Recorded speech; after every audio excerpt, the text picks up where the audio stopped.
In the world of snow science, one measure of snowpack, the amount of snow on the ground that tends to stick around for a while, building up layer by layer, one measure of that snowpack is what is called snow water equivalent, or SWE.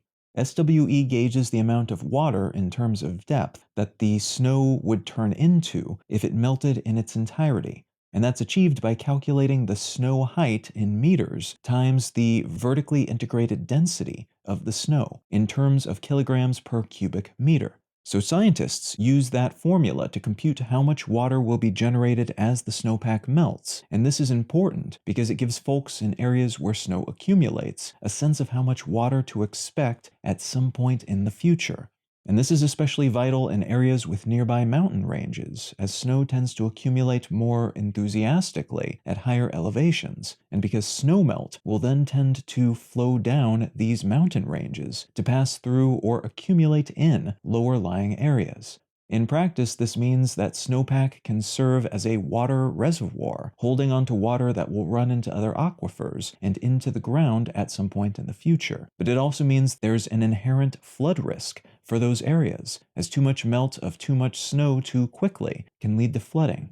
These are especially important numbers to get right in California right now, as the state has accumulated one of its largest ever snowpacks on record, with a depth of 126.5 inches, which is more than twice, about 221%, the average snowpack this time of year.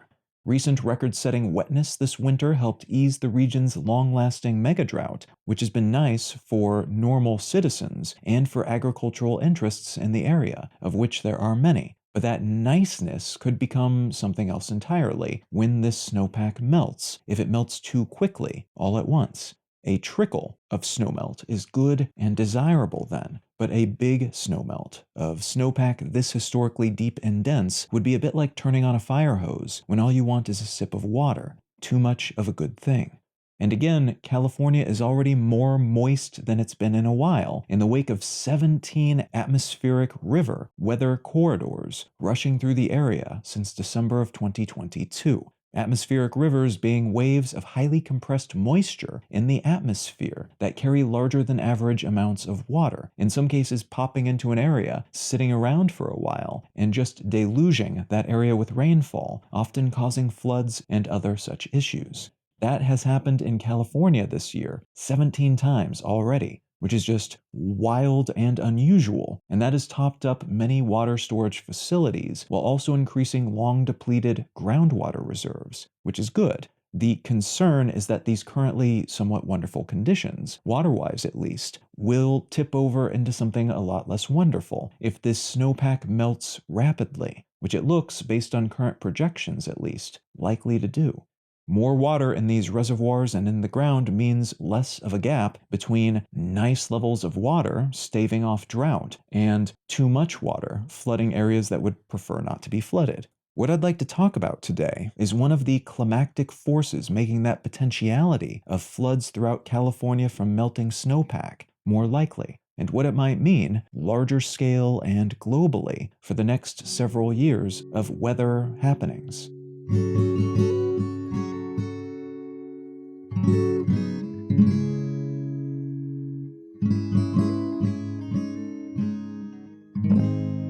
You're listening to Let's Know Things. I'm Colin Wright. Let's Know Things is an independent, listener-supported show. If you're enjoying what I'm doing here, please consider becoming a financial supporter of the show. The simplest way to do that is to become a patron at patreon.com/letsknowthings, or you can become a member at understandery.com to support this and all of my projects. Folks who become supporters gain access to an additional episode of the show each month and an ad-free version of the show. A great big thanks to everybody who's already helping to support Let's Know Things. You're the reason I'm able to make this show each week, and for that I am truly grateful. All right, let's get back to the show.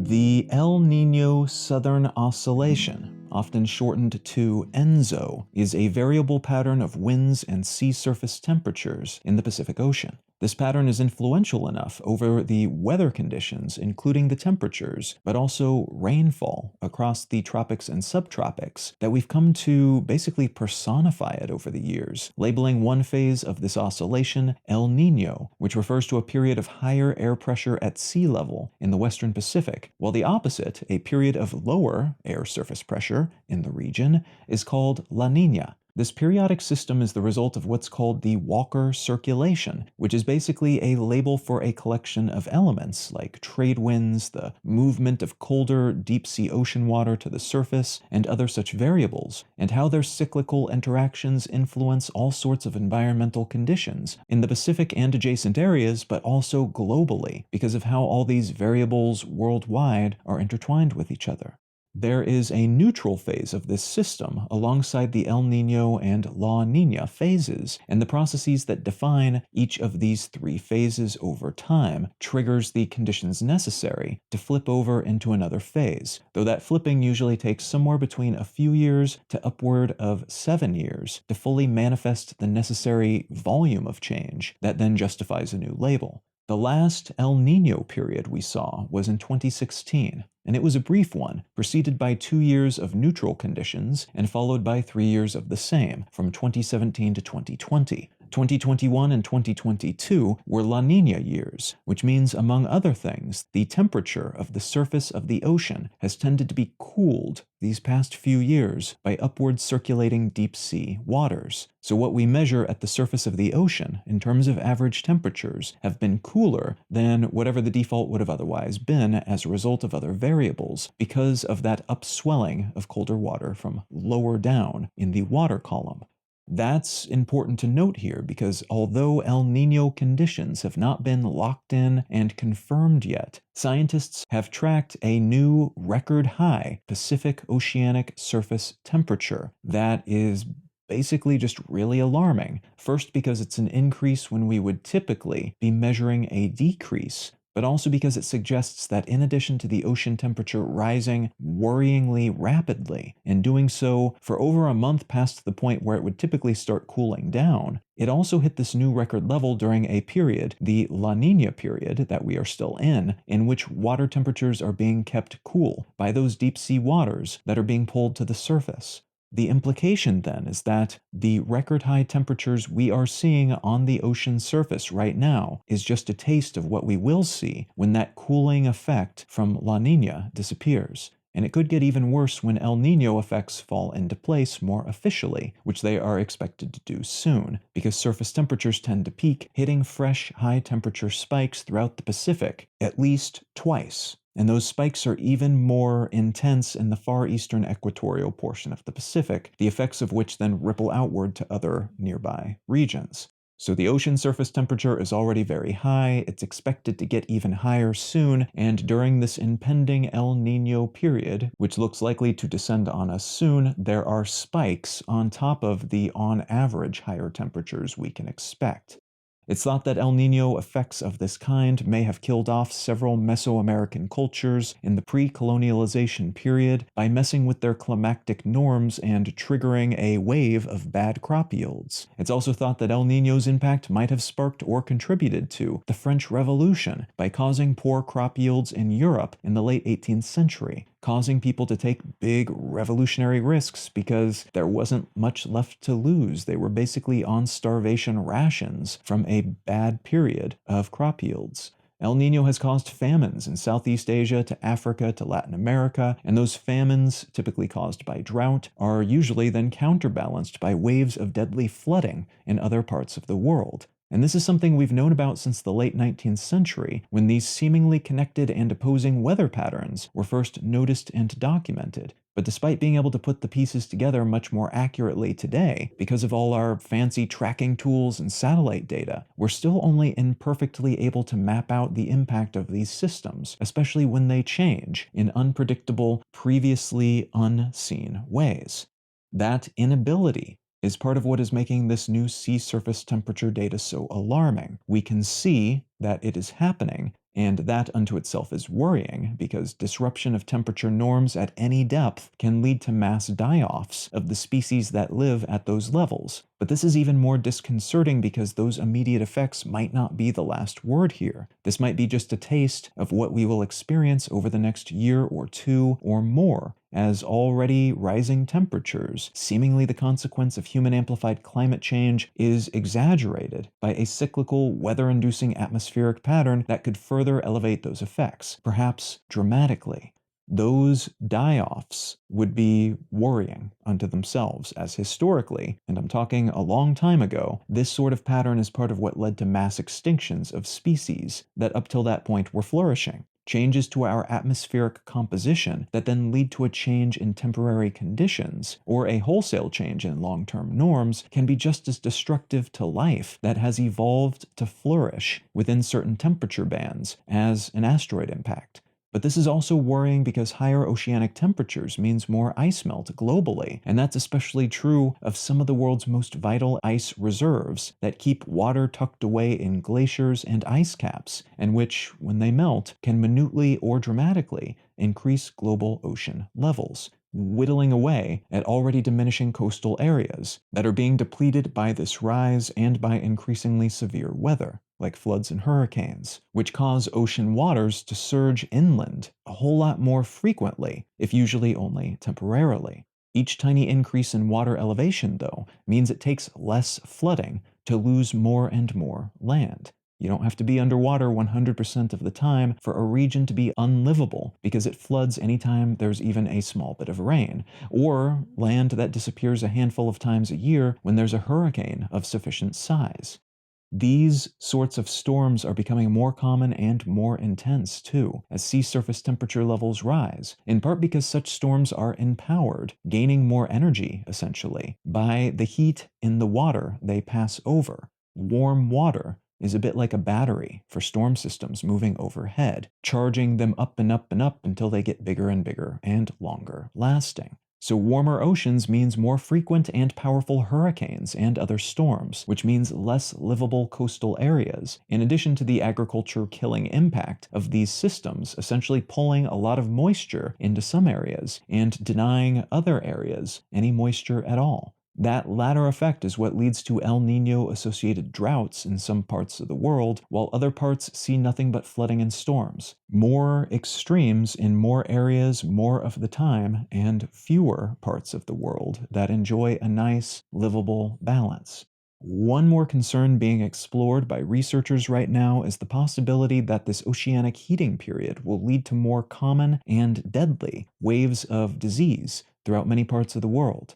More volatile precipitation means more toxic algae, harmful bacteria, and disease-spreading mosquitoes and other such pests in more regions. Higher temperatures across more climactic bands means more areas are prone to these sorts of dangers and pests for longer periods each year, and higher instances of disease and other debilitating issues, like heat stroke, tend to weaken medical systems by putting increased strain on them, which then amplifies other health-related issues, like our capacity to handle heart attacks and cancer. We just don't have as many resources, human and otherwise, to throw at all the things that can go wrong when there is additional significant strain on these systems, as we saw pretty clearly in most parts of the world at the peak of the COVID-19 pandemic.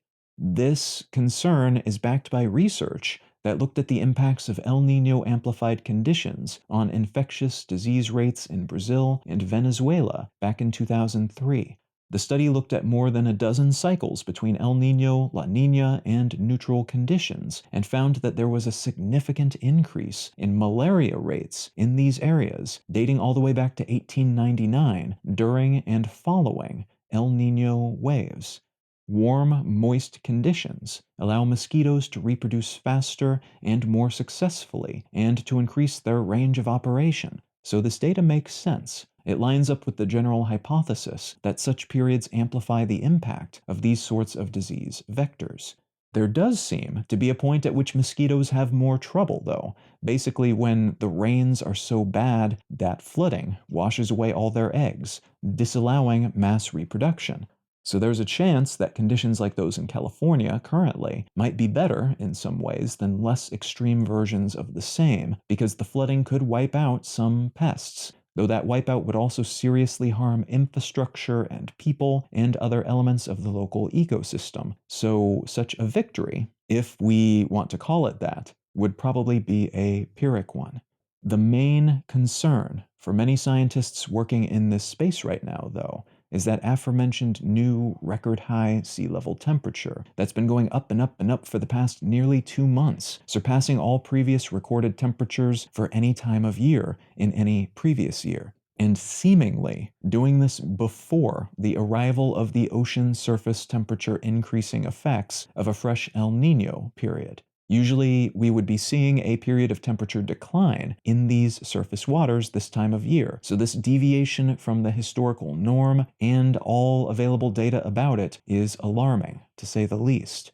One theory is that this increase is a tipping point moment for global warming, because oceans absorb more heat than land, soaking up about 90% of the excess energy and heat planetary warming has caused thus far. So this might be the consequence of all the greenhouse gases we've put into the atmosphere since the dawn of the Industrial Revolution, the world heating up, and it's actually heated up more than we thought, but a lot of that heat has been soaked up by the ocean, hidden until just now. So we're only just now seeing the impact of that waterborne heat energy, which was, until now, inconspicuously tucked away deeper in the ocean.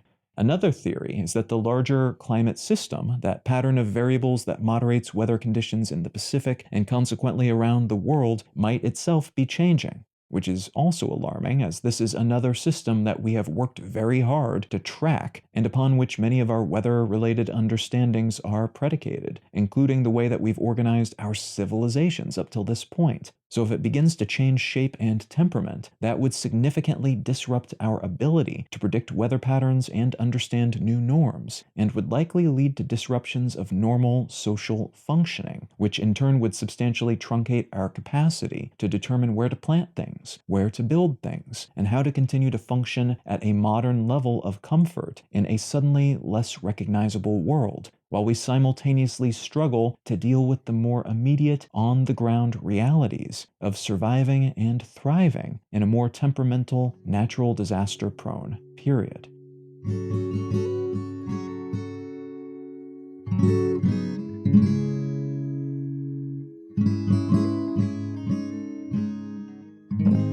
If you're enjoying Let's Know Things, consider becoming a supporter. The simplest way to do that is to become a patron at patreon.com/letsknowthings. You can also become a member at understandery.com and support this and all of my projects simultaneously. You can also find an array of other support options at letsknowthings.com/support. A great big thanks to everyone who's already helping to support this show. You're the reason I'm able to make this podcast each week, and I truly appreciate that.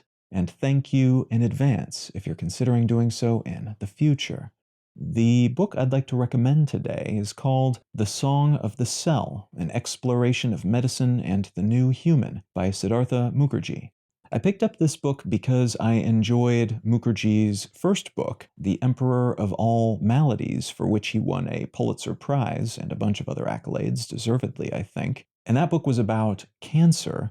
He is an oncologist himself by trade, in addition to being an excellent author. This book is about cells more broadly. And cells are fascinating. They are our smallest functional and structural unit, and he does a very good job of explaining why the cell is at the focus of a lot of new technologies that are coming of age and beginning to come of age. We're getting the first glimpse of them right now in 2023, including things like cellular therapy, but also why the cell is an interesting unit to focus on, separate from the other things that he's looked at, like cancer-related elements, mutations, in that first book, and then also DNA, which is what he focused on in his second book, The Gene, which was also very good and very fascinating. And all of these different focuses of his play together. They're all interconnected in various ways, but cell biology tends to get a lot less focus in the scientific press, and it's celebrated a lot less in our fiction and the stories that we tell as well than things like genetics. Genetic science is something that we've discussed in a pop cultural way, a lot more in enthusiastically over the past several decades, whereas cellular therapies are similar in some senses in terms of their potential and capacity to dramatically change the way that we do medicine in particular, but they haven't been as thoroughly explored, especially in the narrative sense and in the storytelling way that Mukherjee addresses them in this book, despite it still being a very informative nonfiction work.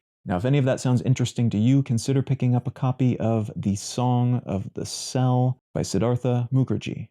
You can find out more about me and my work at colin.io. You can find the show notes and transcript for this and every episode of the podcast at letsknowthings.com. You can find my other news podcast, One Sentence News, wherever you get your podcasts, or at onesentencenews.com, and feel free to reach out and say howdy on social media. I'm Colin Wright on Facebook and YouTube, and at Colin is my name on Twitter and Instagram. Thank you so very much for listening. I'm Colin Wright, and I'll talk to you again next week.